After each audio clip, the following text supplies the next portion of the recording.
Voici une brève présentation des lieux que nous avons pu visiter durant le voyage à Lyon.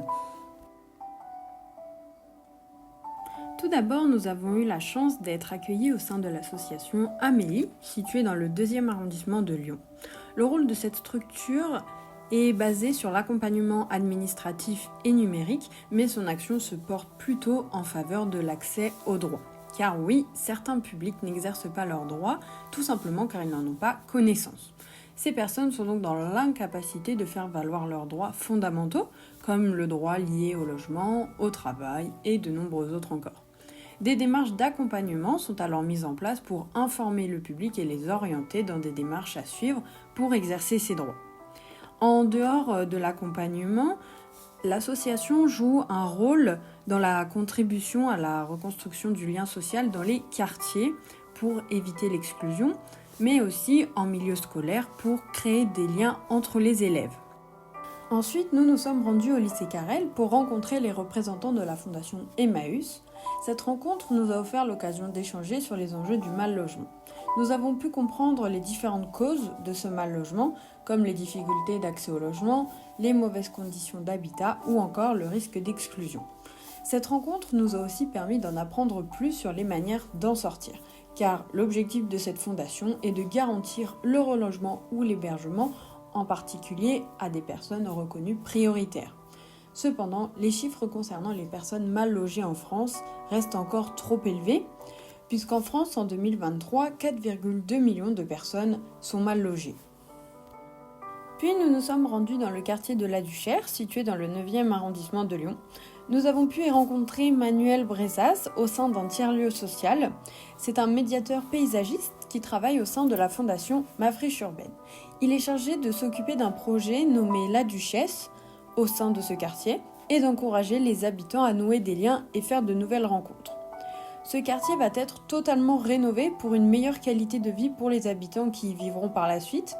La Duchesse est un espace temporaire où enfants comme adultes peuvent se retrouver quand ils le souhaitent.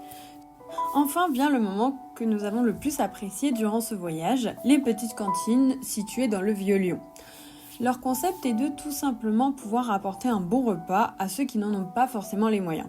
Cela se présente sous forme de restaurant. À leur entrée, les clients peuvent contribuer avec autant d'argent qu'ils veulent ou qu'ils peuvent. Il n'y a rien d'obligatoire. Donc, durant la matinée, nous avons préparé le repas du midi dans une bonne ambiance avec une équipe de filles qui a su nous mettre à l'aise et nous guider pour établir les recettes du jour. Nous avons ensuite mangé notre repas en compagnie des clients du jour. Celui a été une excellente découverte. Nous avons ensuite pu visiter le conseil régional. Ce bâtiment a fini d'être construit en 2011. Il contient d'ailleurs des espaces intérieurs modernes, ouverts à la lumière naturelle, tout en transparence, ce qui permet de faire des économies sur la lumière artificielle. Les principales compétences du conseil régional sont le développement économique, l'aménagement du territoire, l'organisation du transport régional, mais aussi l'enseignement secondaire, l'emploi et la formation professionnelle. Ce bâtiment a aussi bénéficié d'une démarche de haute qualité innovante en matière d'accessibilité pour tous les handicaps, comme des équipements de guidage multisensoriel. Car en effet, avec ses 46 000 m² de surface, ce bâtiment se doit d'être accessible à tous. Enfin, nous avons pu visiter le musée des Confluences, qui est un musée d'histoire naturelle qui a été ouvert en 2014. Nous avons pu nous promener dans le musée pour découvrir des expositions permanentes, comme celle sur les rêves, mais aussi temporaires, comme celle sur les épidémies. Cette exposition sur les épidémies, notamment, revient sur les événements qui ont bouleversé la vie de tous les continents. Elle fait apparaître les épidémies comme un phénomène non seulement biologique, mais aussi social. Parmi les lieux que nous avons pu visiter, certains se trouvent au sein de l'écoquartier de la Confluence.